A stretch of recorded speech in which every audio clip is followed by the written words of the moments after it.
안녕하세요. 반갑습니다. 15강 시작하겠습니다. 하나의 이야기로 느리게 읽는 구약. 하나의 이야기라는 사실도 놓치지 마시고 우리가 왜 이렇게 느리게 읽고 있는지도 놓치지 마시고 생각하시면서 함께 궁리하시면서 하나님 말씀의 세계로 잘 걸어 들어갔으면 좋겠습니다.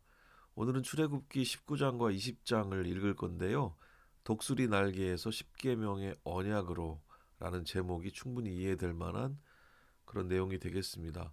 지난 시간에 우리가 14장과 15장을 공부했는데 오늘 19, 20장이니까 그 사이에 3장이 비어 있습니다. 16장에서 18장까지 내용을 먼저 간략하게 요약하고 중요하지 않아서 우리가 이거를 넘어가는 건 아니거든요. 다만 우리가 하나의 이야기 구속사적 관점을 짚어가면서 주요 본문을 따라가는 것이기 때문에 그리고 1년 스케줄 안에 전체 66권의 내용을 한 호흡으로 읽어가기 위해서 대부분 읽어 나가지만 중간에 아쉽지만 그래도 몇몇 부분들은 조금 두고 넘어가는 부분들이 있습니다. 그것도 여러분들이 채우시면 충분할 것 같고 또 제가 이렇게 간략하게 요약적으로 정리를 또 해드리면서 가도록 할게요. 오늘 16장, 18장은 백성의 변화를 주도하시는 하나님의 모습을 볼 수 있는 장들이더라고요. 가만히 보면 16장에서는 만나 얘기가 나오고 메추라기 얘기가 나와요. 만나라는 그 단어의 의미가 뭔지 아세요? 이게 뭘까? 이것은 무엇인가? 어디에 쓰는 물건인가? 뭐 이런 의미입니다. 사람들이 하늘에서 내린 이 양식을 보고 처음 보였던 반응, 그것이 이제 이름이 된 거죠. 재밌는 이야기인 것 같습니다. 그리고 메추라기를 또 주시기도 합니다. 먹을 것 문제로 원망을 백성들이 엄청나게 했거든요. 하나님께서는 하늘에서 양식을 내려주세요. 단순하게 배를 채우는 사건이 아니고 안식일 규례를 통해서 욕심을 버리고 하나님의 때를 기다리는 법을 훈련하시는 내용이라고 볼 수가 있습니다. 모을 수 있다고 해서 다 모아지는 것은 아니다. 그리고 그런 것들이 어떤 의미인가 생명의 양식의 출처에 대해서 생각하게 하는 본문인 것 같아요. 그리고 17장으로 가면 반석의 생수 그리고 아말렉 전투 이야기가 나오는데 다시 또 백성들이 불평을 하죠. 목마르다고. 목마름의 위기에서 반석을 쳐서 물을 내는 장면이 나옵니다. 그리고 전쟁 이야기가 나오는데 아말렉 전투 얘기가 나오거든요. 모세의 손이 올라가야 승리하는 그 얘기를 들어보신 적 있을 겁니다. 이 얘기는 승리라고 하는 것이 군사력이 아니라 기도와 연합에 있다는 것을 보여주시는 장면이라 볼 수가 있습니다. 그리고 18장에 가면 이드로라는 사람이 나와요. 모세의 장인입니다. 이 이드로가 방문해서 모세를 돕죠. 재판제도의 효율성에 대해서 조언해 줍니다. 모세 혼자서 모든 짐을 질 수 없으니까 그러지 말고 천부장, 백부장 등의 리더를 세워서 공동체 질서를 세우는 법을 배우게 되죠. 예, 여기 천부장, 백부장뿐 아니라 십부장도 나오거든요.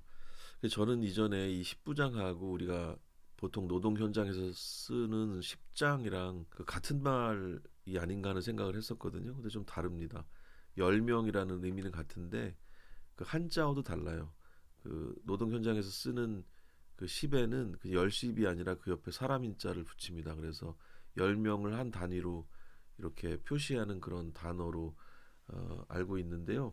사실 십부장과 십장의 목적 자체도 다르죠.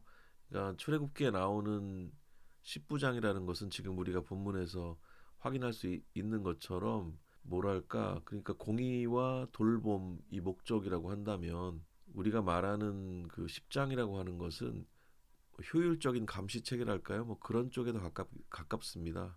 18장까지 내용 간단하게 보셨는데 16장의 경우에는 만나와 메추라기를 통해서 이 생명의 양식의 출처가 어딘가 그리고 어떻게 우리가 모으고 나누고 먹고 살아야 되는가에 대해서 이 경제관념에 대한 이해를 변화시켜 주시는 장면이 아닌가 하는 생각이 들었고요.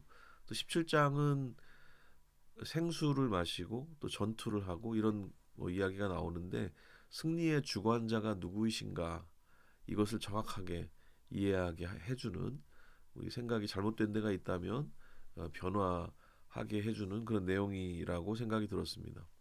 그리고 18장 내용은 모세 장인 이드로가 방문해서 일종의 조직을 세워주는 그런 일종의 창조 행위와 좀 유사한 그런 맥락이라 볼 수 있을 것 같습니다. 그래서 사실 하나님께서도 창조하실 때 질서를 세우시잖아요. 혼돈 속에서 먼저 공간을 만드신 다음에 일종의 형식을 만드시는 거죠. 그 위에 그 안에 내용을 채우시는 장면. 그래서 앞쪽 창조와 뒤쪽 창조가 약간 결이 좀 다르지 않습니까? 포밍하는 장면이 있고 필링하는 장면이 있었습니다. 그러니까 뭔가 틀을 만드신 후에 내용을 부으시는 장면이랄까, 그리고 생기를 부어주셔서 활성화시켜 주시는 그런 맥락의 창조 행위가 있었는데, 사실 우리 인생의 모든 그 삶의 형태가 그런 창조적인 맥락과 많이 닮아 있죠. 이런 질서를 세워가는 모든 과정 속에 그런 창조의 결이 이렇게 담겨 있다 볼 수 있을 것 같습니다. 이드로의 방문도 어찌 보면 아주 작은 동네 마을의 사람들 무리의 그런 작은 질서 잡기 정도로 볼 수도 있지만은, 어찌 보면 굉장히 큰 이스라엘 전체의 앞으로의 그 질서 잡기의 기본적인 틀을 만드는 과정이라고 볼 수가 있겠죠. 그렇게 보면 창조적 어떤 행위라고 볼 수도 있을 것 같다 생각을 해볼 수가 있습니다. 16장에서 18장을 한번 잠시 요약을 해봤는데요. 좀 흥미롭지 않습니까? 자, 이런 기본적인 흐름을 가지고 우리 19장, 20장으로 진행을 해보도록 하겠습니다. 우리 들어가기 전에 늘 한 번씩 이번 장에서 뭔가 좀 포인트가 될 만한, 아니면 생각해 볼 만한 것들을 잠시 짚고 넘어가고 그러고 있는데요. 오늘도 한번 생각을 해볼 만한 이야기가 있는 것 같습니다. 안전벨트를 제가 사진을 하나 올려놨잖아요. 혹시 롤러코스터 타보셨나요? 저희 때는 보통 청룡열차라고 했었는데 요새도 청룡열차가 있는지 모르겠습니다. 청룡이라고 하는 KTX가 있긴 하더라고요. 가장 최근에 만들어진 KTX 이름이 청룡이더라고요. 그걸 타봤는데 아주 좋았습니다. 자리도 널찍하고. 롤러코스터를 혹시 타보신 적이 있는지 모르겠지만 높이 올라갔다가 급강하할 때 우리를 살려주는 건 몸을 꽉 누르고 있는 안전바잖아요. 그게 없으면 우리는 밖으로 튕겨나가서 잘못될 겁니다. 어떤 사람들은 그 안전바가 몸을 조여서 불편하다고 말할 수도 있는데, 아이들 경우에 그럴 수 있죠. 하지만 그 불편함이 사실은 우리 생명을 지키는 큰 도구임을 알 수가 있습니다. 십계명과 신해산 언약이 바로 그렇습니다. 하나님이 우리를 구속하려고 주신 쇠사슬이 아니고 죄의 중력으로부터 우리를 지켜주는 인생의 안전벨트라는 사실을 또 기억할 필요가 있겠습니다. 그래서 한번 같이 생각을 해봤어요. 업어서 인도하리라. 우리 19장 1절에서 6절 말씀입니다. 이스라엘 자손이 애굽 땅을 떠난 지 3개월이 되던 날 그들이 신의 광야에 이르니라. 그들이 르비딤을 떠나 신의 광야에 이르러 그 광야에 장막을 치되 이스라엘이 거기 산 앞에 장막을 치니라. 모세가 하나님 앞에 올라가니 여호와께서 산에서 그를 불러 말씀하시되 너는 이같이 야곱의 집에 말하고 이스라엘 자손들에게 말하라. 내가 애굽 사람에게 어떻게 행하였음과 내가 어떻게 독수리 날개로 너희를 업어 내게로 인도하였음을 너희가 보았느니라. 세계가 다 내게 속하였나니 너희가 내 말을 잘 듣고 내 언약을 지키면 너희는 모든 민족 중에서 내 소유가 되겠고 너희가 내게 대하여 제사장 나라가 되며 거룩한 백성이 되리라. 너는 이 말을 이스라엘 자손에게 전할지니라. 그 옆에 소유 보물 세굴라 써놓은 것은 잠시 후에 설명을 해드리도록 하겠는데요. 출애굽 후에 3개월 만에 이스라엘은 시내산 앞에 도착을 하게 됩니다. 하나님은 지난 여정을 돌아보시면서 감동적인 비유를 들어주시는데 독수리 날개로 너희를 업어 인도했다 이렇게 말씀하시거든요. 그런데 제가 자주 듣는 얘기가 독수리 새끼를 훈련할 때 그 비유를 이 맥락에서 좀 많이 들었던 기억이 있거든요. 절벽에서 떨어뜨린 뒤에 독수리가 새끼가 땅에 부딪히기 직전에 날개를 펴가지고 밑에서 받아낸다. 뭐 이런 비유를 자주 듣는데, 근데 저는 약간 이 비유가 여기에 어울리나 하는 생각이 들긴 해요. 독수리의 생태는 그게 맞다 하더라도 이 맥락에서 맞는 얘기일까? 그러니까 하나님께서 독수리 날개로 업어서 인도했다는 말은 하나님이 우리를 강하게 키우시려고 절벽에서 떨어뜨리셨다, 이런 의미라기보다는 땅의 위험이 결코 닿을 수 없는 높은 차원의 보호를 의미하시는 것 아닐까 하는 생각이 들거든요. 애굽의 병거가 아무리 빨라도 하늘을 나는 독수리를 잡을 수 없는 것처럼 하나님은 세상의 논리, 세상의 힘이 우리를 삼키지 못하도록 우리들을 당신의 주권 위로 번쩍 들어 올리셨다, 이런 그런 말씀이 아니실까 하는 생각이 들어요. 우리가 광야에서 겪는 고난이 하나님이 우리를 떨어뜨리셨기 때문이 아니고, 사실은 우리가 여전히 땅의 중력, 예를 들면 뭐 불안이라든지 불신이라든지 이런 데 갇혀가지고 바닥만 보고 살기 때문이 아닐까. 그래서 하나님은 그 낮은 곳에서 허우적대는 우리를 당신의 날개를 펼치시고 그 위에 태우셔서 하나님의 면전, 하나님의 곁으로 옮기고 계셨던 건 아닐까, 그런 생각을 하게 되는데, 이게 더 의미 있는 해석이 아닐까 싶습니다. 5절로 넘어가서 아까 말씀드린 세굴랍, 소유, 이 얘기를 좀 잠깐 하고 가겠는데요. 하나님은 이제 이스라엘을 세굴라라고 부르시는데, 이 소유에 대한 그 단어거든요. 이 단어는 고대 왕들이 아무도 손대지 못하게 개인 창고에 깊이 간직한 그 개인적인 보물을 뜻합니다. 그러니까 아주 돈 많으신 분들이 자기 자물쇠를 잔뜩 걸어놓은 그런 금고 같은, 그 안에 있는 보석 같은 그런 느낌이라 볼 수 있겠어요. 너희는 내 주머니 속에 보석이다 라는 그런 사랑 고백에 가깝습니다. 그런데 조건이 있죠. 하나님의 말씀을 듣고 언약을 지킬 때 이스라엘이 세상을 하나님께로 인도하는 제사장 나라라고 하는 사명을 감당하게 될 것이다, 이 말씀이 있는데, 이것은 그 존재의 의미와 함께 사명을 함께 생각하게 하는 이야기여서 더 깊이 들여다봐야 될 말씀인 것 같고, 우리에게 주어진 부르심의 의미에 대해서 성경 전체를 읽어 나가면서 다시 한번 생각하고 또 다시 생각하면서 그 깊이를 더해가야 할 그런 주제라고 생각을 하게 됩니다.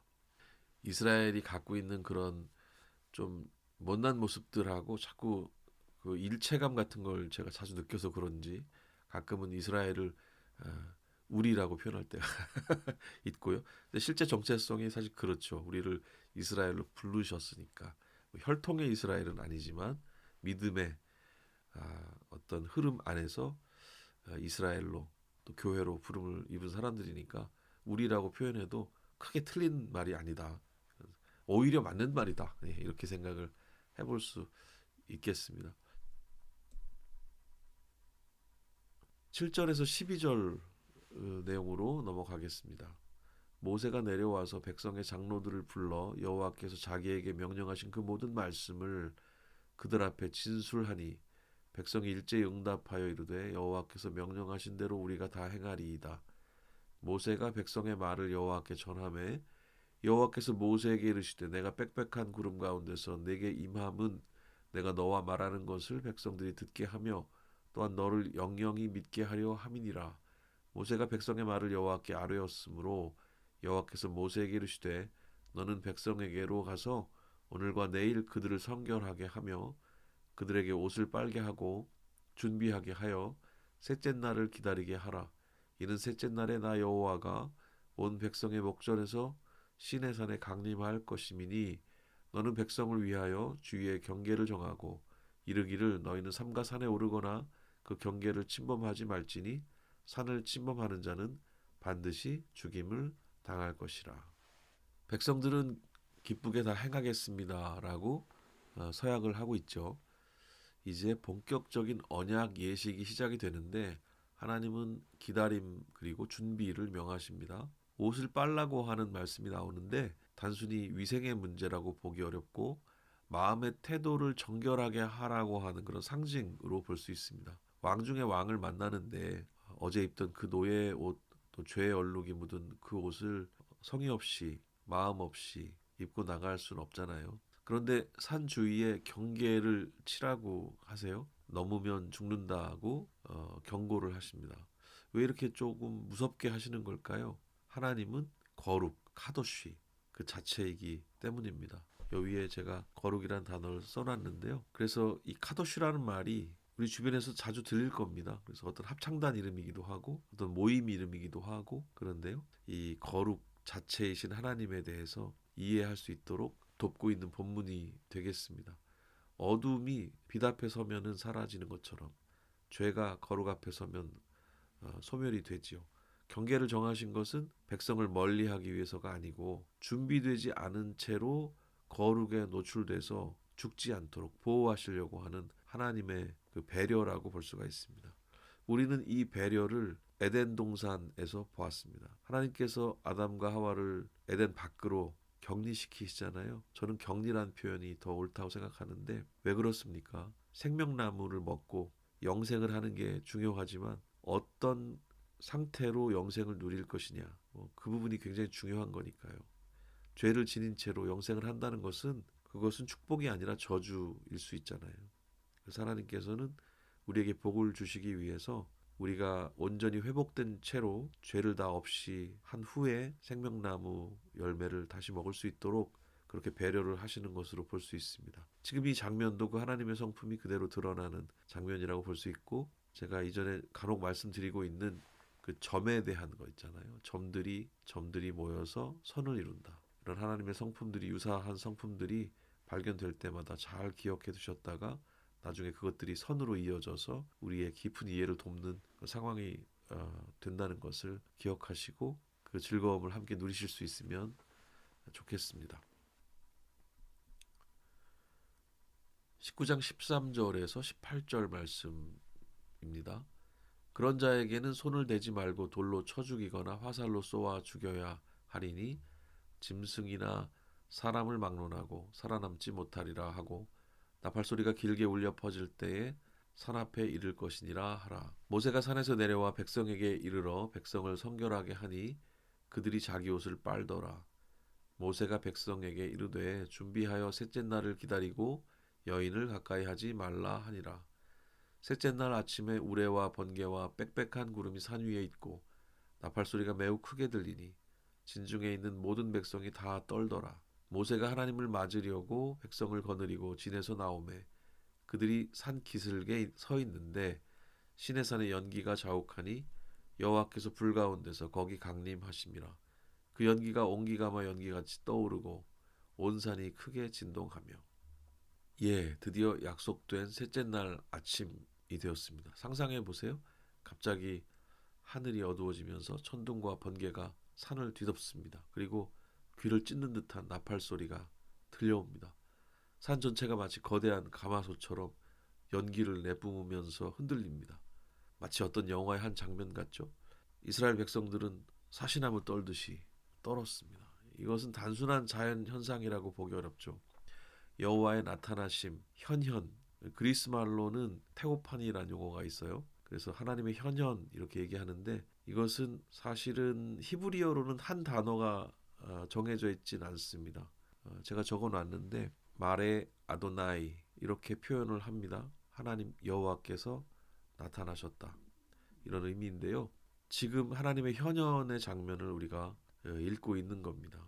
하나님은 영이시기 때문에 사람들의 눈에 보이지 않지만 백성들은 그분의 임재를 오감으로 느낄 수 있도록 지금 그렇게 하고 계시는 것인 거죠.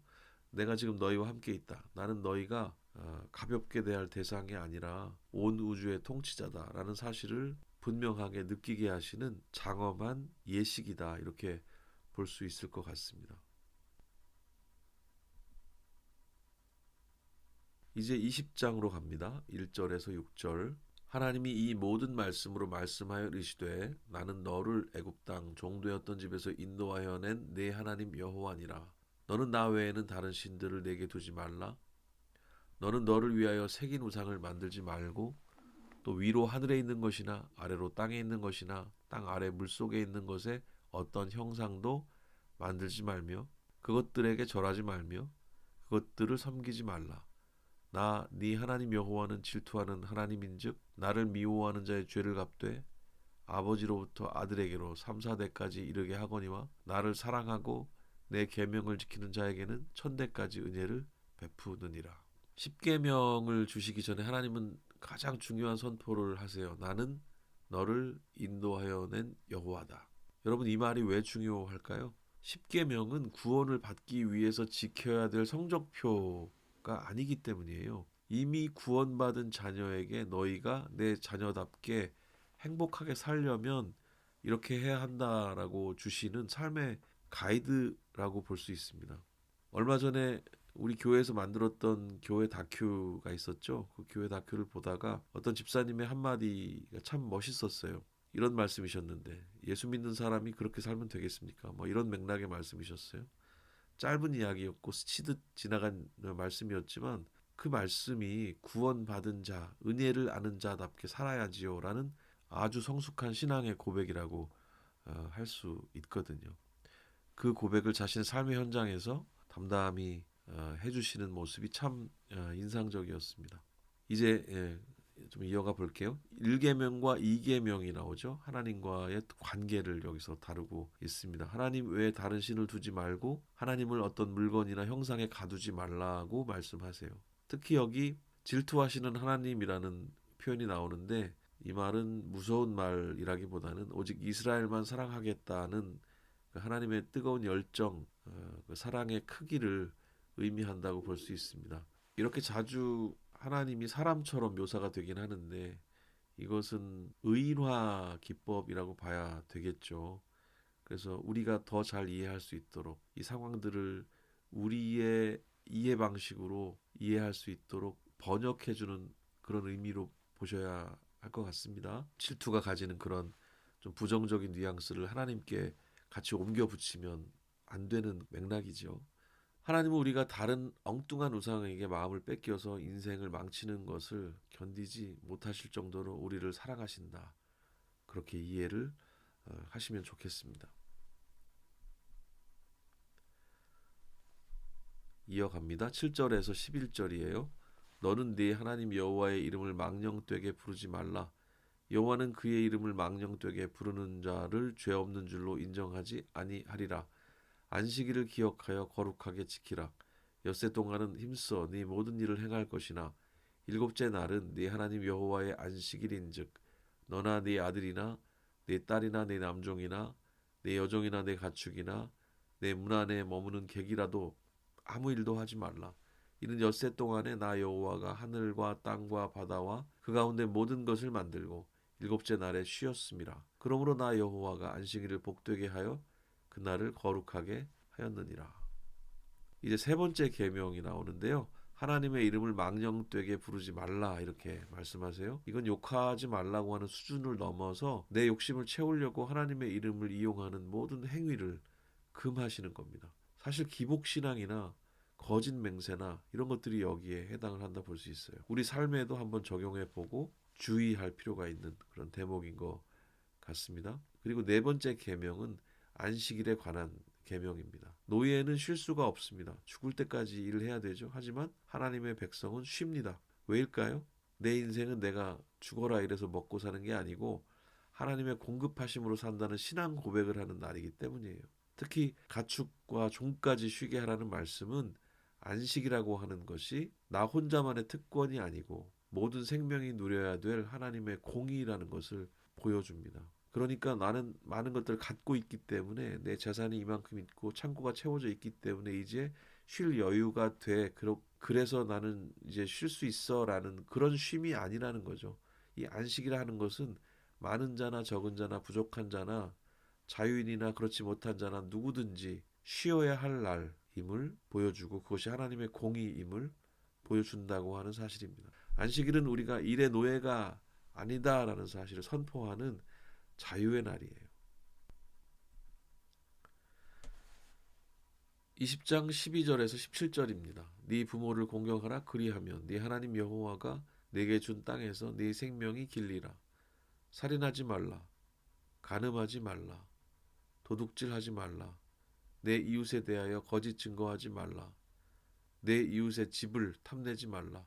내 이웃의 아내나 그의 남종이나 그의 여종이나 그의 소나 그 낙위나 무릇 내 이웃의 소유를 탐내지 말라. 이제 5계명부터 10계명까지 사람 사이의 도덕법이 이제 나오게 됩니다. 부모를 공경하는 것에서 시작해서 살인, 간음, 도둑질, 거짓말을 금하시는 내용입니다. 이 계명들은 공동체를 지키는 최소한의 안전장치라고 볼 수 있죠. 마지막 10번째 계명 탐내지 말라는 사실상 모든 계명의 뿌리라고 볼 수 있어요. 살인도, 간음도, 도둑질도 결국은 내 것이 아닌 걸 탐내는 마음에서 시작되기 때문인 거죠. 세상의 법은 행동을 처벌하잖아요. 그런데 하나님의 법은 우리의 마음을 보십니다. 우리의 마음을 다스리세요. 하나님은 우리가 겉으로만 착한 척하는 사람이 아니고 속사람부터 이웃을 사랑하고 존중하는 진정한 거룩한 백성이 되기를 원하십니다. 얼마나 멋진 하나님이세요. 십계명을 한 단어로 요약하면 여러분 어떤 단어를 생각을 하실 수 있을까요? 여러 가지 있겠지만 본질적으로 사랑 아니겠습니까? 위로는 하나님 사랑, 옆으로는 이웃 사랑. 이것이 십계명이 가지는 틀이라고 볼 수가 있습니다. 그리고 사실상 우리를 구속하시는 이야기처럼 느껴지지만 이것은 우리를 자유케 하시는 그런 명령이라 볼 수 있어요. 이것이 하나님이 우리에게 말씀하시는 모든 명령이 가지는 역설입니다. 그래서 우리에게 이렇게 해라 저렇게 해라 우리를 구속하는 것 같은 느낌이 드는 말씀들이 굉장히 많은데 그때 우리는 머물러서 성찰해야 됩니다. 하나님이 욕심꾸러기가 아니시잖아요. 하나님이 질투쟁이가 아니시잖아요. 우리 사람들처럼 그런 못난 모습을 그대로 갖고 계신 분이 아니시잖아요. 하나님은 인생과 다르신 분이시잖아요. 그렇다면 마치 우리 인생들처럼 행동하시는 어떤 모습 비슷한 그런 뉘앙스를 풍기는 표현들을 만났을 때 거기서 우리는 멈춰서 이 안에 하나님께서 우리에게 주시고자 하는 그 마음은 무엇일까를 깊이 생각해야 됩니다.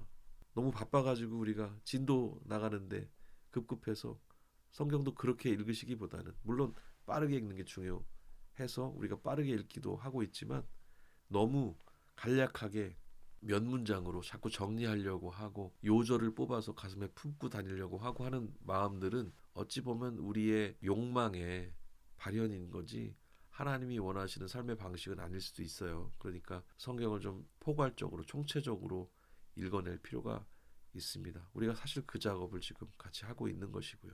함께 그 마음으로 같이 성경 잘 읽어 나갔으면 좋겠습니다. 이제 18절에서 21절로 이제 마지막 단락이 되겠습니다. 뭇 백성이 우레와 번개와 나팔 소리와 산의 연기를 본지라 그들이 볼 때에 떨며 멀리 서서 모세에게 이르되 당신이 우리에게 말씀하소서 우리가 들으리이다. 하나님이 우리에게 말씀하시지 말게 하소서 우리가 죽을까 하나이다. 모세가 백성에게 이르되 두려워하지 말라. 하나님이 임하심은 너희를 시험하고 너희를 경외하여 범죄하지 않게 하려 하심이니라. 백성은 멀리 서 있고 모세는 하나님이 계신 흑암으로 가까이 가니라.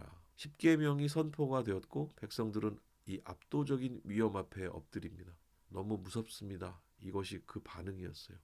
하나님이 직접 말씀하시지 않게 해주세요. 이렇게 모세에게 매달립니다. 사실 우리는 지금 하나님의 음성을 너무 듣고 싶어가지고 늘 그렇게 기도하지만 하나님을 직접 만난 사람들, 구약에서 하나님을 대면한 사람들이 공통적으로 하는 대답이 대략 이렇습니다.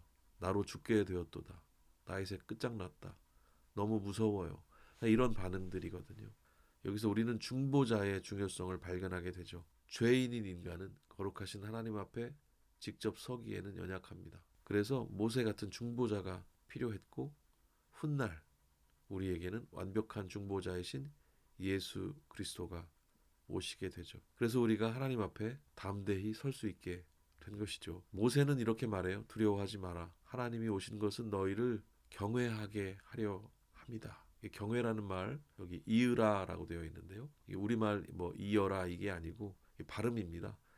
야레라고 하는 어근을 가지고 있는데요. 경외라고 하는 것은 공포가 아니에요. 너무 위대하고 아름다운 분 앞에 섰을 때 느껴지는 거룩한 떨림 그리고 압도적인 존경심에 가깝습니다. 이 경외심이 우리를 죄로부터 멀어지게 만드는 가장 큰 힘이 돼요. 깨끗하게 지내야지, 깨끗하게 살아야지라는 그런 다짐이 아니라 정말 깨끗한 곳, 정말 아름다운 곳에 우리가 서게 되었을 때 자연스럽게 그렇게 행동하게 된다는 것이죠. 그것이 거룩을 경험한 사람들의 그런 자기 인식이랄까? 태도가 되는 것 같아요. 그래서 우리가 죄를 짓지 말아야지 하는 그런 의식적인 결심도 굉장히 중요하지만 하나님을 경외하는 마음이 자연스럽게 우리를 의의 길로 인도를 하게 된다. 그런 생각을 할 필요가 있죠. 그래서 만약에 우리가 그런 유혹 속에 너무 자주 노출이 된다면 어쩌면 하나님 앞에 우리가 더 자주 노출이 될 수 있게 우리의 삶의 모양을 바꾸는 태도도 굉장히 중요하지 않을까 하는 생각도 들어요.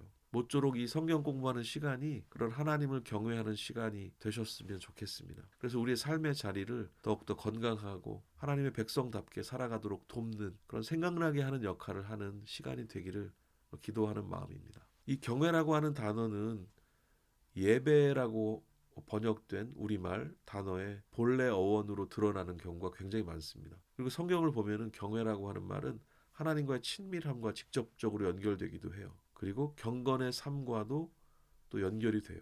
여러분 아브라함을 왜 부르셨는지 그 부르심의 목적이 드러나는 창세기 18장 19절을 읽어보면 의와 공도를 행하게 하려고 내가 아브라함을 불렀다 이 말씀을 하시는데 경외하는 사람의 진실한 모습 이것이 의와 공도를 행하는 그 모습이에요. 성경이 이것을 따로 떼어서 강조하는 부분들이 꽤 있습니다. 그래서 우리가 읽어 나가면서 그런 부분을 어떤 다른 점들로 다시 만나게 될 수가 있는데요. 그런 것들을 잘 이으셔서 여러분들의 눈으로 좋은 해석으로 여러분들의 말씀으로 취해 주시기를 바라겠습니다. 오늘의 말씀을 정리하는 퀴즈 여러분들이 굉장히 좋아하시는 걸로 제가 알고 있는데요. 함께 풀어보도록 하겠습니다. 이 퀴즈 풀면서 다시 한번 짧게 정리해보는 시간 되실 수 있길 바라요. 하나님은 이스라엘을 독수리 날개로 업어 인도하셨다고 말씀하셨습니다. 이 비유가 시사하는 이스라엘의 구원 상태로 가장 적절한 것은 무엇입니까? 1번 이스라엘이 광야를 지나는 법을 잘 배워서 자립하게 되었다는 의미. 그런가요? 이건 아닌 것 같죠? 2번 인간의 공로나 노력이 아니라 오직 하나님의 전적인 주도로 이루어진 구원이라는 의미. 맞습니다. 아까 제가 이 독수리 날개에 대한 해석을 좀 길게 말씀드린 것 같은데요. 하나님의 전적인 주도 그리고 땅만 바라보고 있는 우리의 이 어떤 헤어나지 못하고 있는 그 못난 모습 그 모습에서 떼어내셔서 우리를 당신의 날개 위에 태우시고 정말 이 땅의 어떤 세력이 방해할 수 없는 수준의 그 위치로 우리를 올려주신다라는 그런 의미로 설명을 드렸었습니다. 세 번째 독수리처럼 용맹하게 싸워 애국 군대를 물리쳐야 한다는 사명부여. 말 자체가 틀린 건 아니지만 우리는 늘 맥락을 생각해야 되겠죠. 4번 하나님은 멀리서 지켜보시며 이스라엘이 위기일 때만 개입하신다는 의미. 독수리의 생태를 잘 관찰한 걸 텐데 적용이 잘못된 거겠죠. 독수리가 마치 어떤 먹잇감을 발견했을 때 달려나가는 느낌으로 하나님과 이스라엘 백성의 관계를 설정하면 그건 안 되겠죠. 그죠? 그러니까 여기서 말씀하신 이 맥락이 무엇인가에 대해서 잘 이해할 필요가 있겠습니다. 하나님 말씀은 시적 언어로 표현된 말씀들이 많기 때문에 비유가 정말 많기 때문에 이 문자를 읽어나가는 우리의 문해력이 굉장히 중요하다고 생각합니다. 말씀을 읽기 위해서 시를 읽어내는 시를 이해하는 마음들을 우리가 가질 필요가 있어요. 이 문자나 단어에 너무 과몰입해가지고 진짜 말씀이 우리에게 전하시고자 하는 그 의미를 놓치지 않도록 마음을 열고 겸손히 함께 공부할 필요가 있겠습니다. 두 번째 퀴즈입니다. 하나님은 이스라엘을 제사장 나라와 거룩한 백성으로 삼겠다고 하셨습니다. 여기서 제사장 나라가 된다는 것의 참된 목적은 무엇입니까? 1번 다른 민족들보다 우월한 특권을 누리며 그들을 지배하기 위해. 그런가요? 제사장의 의미가 그런가요? 2번 성전 건물을 화려하게 짓고 종교의식을 완벽하게 수행하기 위해. 이렇게 오해할 수도 있습니다. 제사장이라는 이름을 듣는 순간 우리는 어떤 의례라든지 어떤 전례, 예배 순서를 집행하는 사람 이런 것들이 떠오르기 때문에 그럴 수 있는데 그 의미를 짚어야 되겠죠. 세 번째, 세상과 구별된 삶의 방식을 통해 열방이 하나님을 알게 하는 다리 역할을 하기 위해. 3번이 정답이 되겠습니다. 일단 길잖아요. 다리라는 표현이 중요하죠. 이 중재자, 중보자.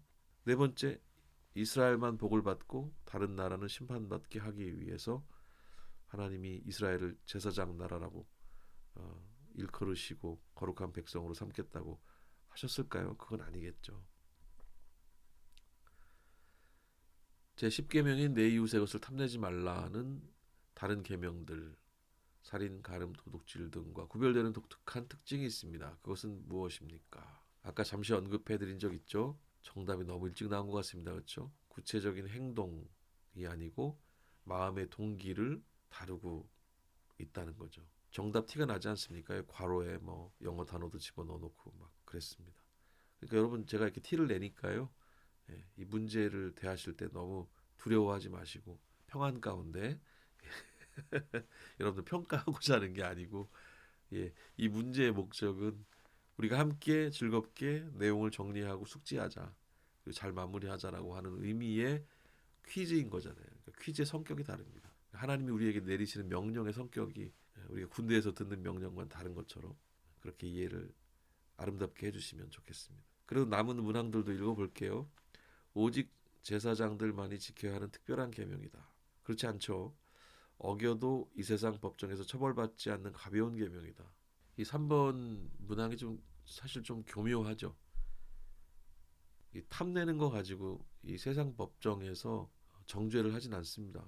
이 탐심이라고 하는 것은 누구에게나 있는 것이니까. 그런데 이 탐심이 있다고 해서 세상의 법정에서 정죄를 받지는 않을 거예요. 하지만 가벼운 계명은 아니죠. 이 3번 문항에 가벼운 계명이다 이렇게 되어 있는데 처벌받지 않는다고 가볍게 여긴다면 그것은 굉장히 세속적인 마음일 것 같습니다. 훨씬 무거운 계명 아닐까요? 훨씬 더 고상하고 높은 수준의 인격, 양심을 요구하고 있기 때문에 훨씬 무거운 계명이라고 보는 게 맞습니다. 네 번째, 구약 시대에는 중요했지만 신약 시대에는 폐지된 계명이다. 탐심이라고 하는 것은 모든 죄악의 근본적인 뿌리일 수 있기 때문에 이것은 옛날이나 지금이나 우리가 주목해서 다스리고 살펴야 될 그런 내용이라고 생각을 합니다. 이렇게 세 번째 문제까지 풀어봤습니다. 생각과 정리 시간인데요. 이 시간 조금 더 이 멀리 있는 말씀이 가까이 느껴질 수 있었으면 하는 바람으로 이 페이지를 만들고 있거든요. 여기서 정리하는 내용들 또 생각했으면 하고 권해드리는 내용들 여러분들이 한번 진중하게 좀 받아주시고 삶의 자리에서 한번 잘 적용해 보시고 좀 실천해 보시면 참 좋을 것 같다는 생각이 들어요. 일본 세굴라 소유라는 단어였죠. 이 소유권을 이양한 보석의 책임 이렇게 약간 시적으로 좀 만들어 봤습니다. 우리는 보석이라는 말에서 나 자신의 가치 상승만을 생각을 하곤 합니다. 너가 보아야 그러면 으쓱해지니까요. 하지만 이 세굴라의 핵심은 소유권의 이동이라고 볼 수 있거든요. 내가 내 인생의 주인 노릇을 하던 그 무질서에서 그 혼돈에서 벗어나서 만군의 여호와의 소유가 되었다는 거거든요. 그것도 아주 특별한 소유가. 그 사실을 좀 직면하는 것이 이 세굴라라는 이 소유라고 하는 보석이라고 하는 단어를 대하는 우리의 자세여야 할 것 같아요. 오늘 하루, 이번 한 주, 이번 한 달, 올해 세상이 나에게 매긴 그 등급표에 일희일비하지 마시고 나는 하나님의 목적을 위해서 구별된 존재다. 특권의식 이런 걸 얘기하는 게 아니고요. 구별이라고 하는 것은 그런 의미는 아니죠. 거룩하게 살라고 하는 것이 다른 세상에서 살아라 이런 얘기는 결코 아니시잖아요. 그게 하나님의 성품이었으면 하나님도 우리와 같이 계시지 않으실 거고 우리에게 오시지도 않았을 겁니다. 그 구분을 여러분들이 잘 하셔야 될 필요가 있습니다. 제가 걱정하지 않아도 될 만큼 여러분들은 좋은 이해를 갖고 계시다고 저는 생각을 합니다만 위로를 넘어선 엄중한 소명이다. 보석이라는 단어를 들으실 때 내가 하나님의 소유라는 단어를 들으실 때 그 의미를 잘 포착하시고 본인의 것으로 삼으시고 자존감의 근거로 삼으시면 너무 좋을 것 같습니다. 두 번째, 거룩한 질투. 여기 질투하시는 하나님이라는 표현이 나왔죠. 우상숭배라는 이름의 영적 간음. 하나님의 질투를 내 외로움을 달래주는 그 뜨거운 사랑만으로 소비하지는 않으셨으면 좋겠어요. 많은 경우에 우리 신앙이 이런 모습인 것 같기도 합니다. 하나님을 내가 만나는 것으로, 내가 하나님과의 관계 안에 뜨거워지는 것으로 그것을 신앙으로 생각하는 경우도 있는 것 같거든요. 그런데 이 하나님의 질투의 그 내용은 하나님 외에 다른 곳을 기웃거리는 그 사랑을 구걸하는 그 행위에 대한 하나님의 단호한 분노인 겁니다. 현재 내가 가진 불안의 어떤 뿌리, 거기에 하나님이 아닌 돈의 결핍이라든지 사람의 인정에 대한 갈구 같은 것들이 있지 않은가. 현재 내가 가진 그 불안의 뿌리를 살폈을 때 거기에 돈의 결핍이라든지 아니면 사람에 대한 인정에 대한 갈망 같은 것들이 놓여 있다면 그것이 바로 십계명이 금하는 우상 숭배일 수 있다는 겁니다. 여러분, 그래서 오늘 저는 들여다보지 않을 테니까 여러분들이 가지고 계신 가장 그 예민한 불안 목록 같은 거를 한번 적어 보시면 좋을 것 같아요. 나는 무엇이 불안한가? 한번 눈으로 볼 수 있게 한번 적어 보시고 그것이 하나님보다 커져 있는 지점이 있다면 그걸 한번 정직하게 대면해 보시고 뭐 갑자기 바뀌지는 않더라도 그 마음의 주파수를 점점 하나님의 마음으로 옮겨가실 수 있기를, 튜닝을 한번 다시 해보실 수 있기를 좀 바라는 마음이에요. 하나님이 질투하신다는 것은 하나님이 정말 우리를 좋아하시고 사랑하신다는 거거든요. 그 사실을 꼭 기억하시고 풍성하게 넉넉하게 우리를 사랑해 주시는 하나님, 그분을 다시 한번 바라보시는 그런 시간을 꼭 가지시기를 바랍니다. 세 번째, 안식에 대한 이야기 해보고 싶습니다. 세상을 멈추고 하나님의 통치를 신뢰하는 저항이다. 안식은 저항입니다. 쉬는 거 훈련입니다. 여러분, 우리 잘 못 쉬어요. 여러분 잘 쉬고 계세요? 안식하고 계세요? 우리 욕망이 우리를 못 쉬게 합니다. 쉼조차도 욕망 안에 가두어요. 진정한 쉼이라는 게 뭘까에 대해서 생각해야 됩니다. 하나님이 이미 만들어 주셨어요. 안식을 단순하게 재충전을 위한 휴식으로 여기는 것은 굉장히 자기 중심적인 태도이고 이것은 욕망 안에 가두어진 안식, 쉼이라고 볼 수 있는 거죠. 근데 성경적인 안식은 내가 멈추어도 세상은 굴러간다. 하나님에 의해서 잘 굴러간다는 것을 고백하는 굉장히 어려운 믿음의 고백이자 믿음의 행위라고 볼 수가 있는 거죠. 좋은 믿음을 정말 잘 가지고 계신 분들은 정말 잘 쉬시는 분들이다. 안식을 누리시는 분들이다. 이렇게 생각을 하게 됩니다. 이번 주에 여러분이 가장 놓지 못하는 업무라든지 염려라든지 이런 것들을 한번 좀 멈춰보세요. 중단해보세요. 그 거룩한 멈춤을 통해서 내가 세상의 주인이 아니다라는 사실을 인정하고 나를 대신해서 일하시는 그 하나님의 통치를 온몸으로 경험하는 시간을 꼭 가져보시기를 바랍니다.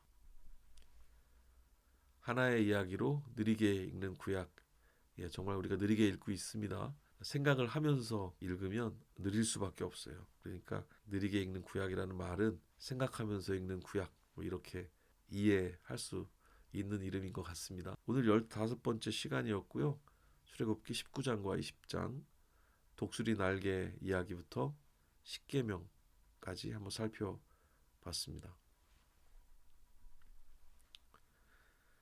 다음 시간에는 16강인데요. 출애굽기 24장, 25장을 읽고 함께 이야기하도록 하겠습니다. 오늘 20장까지 읽었으니까 21, 22, 23장 그 부분 좀 뛰어넘게 되는데요. 여러분들이 한번 미리 읽어보시고 같이 공부하실 수 있으면 좋겠습니다. 오늘도 너무 수고 많으셨습니다. 다음 시간에 뵙겠습니다. 감사합니다.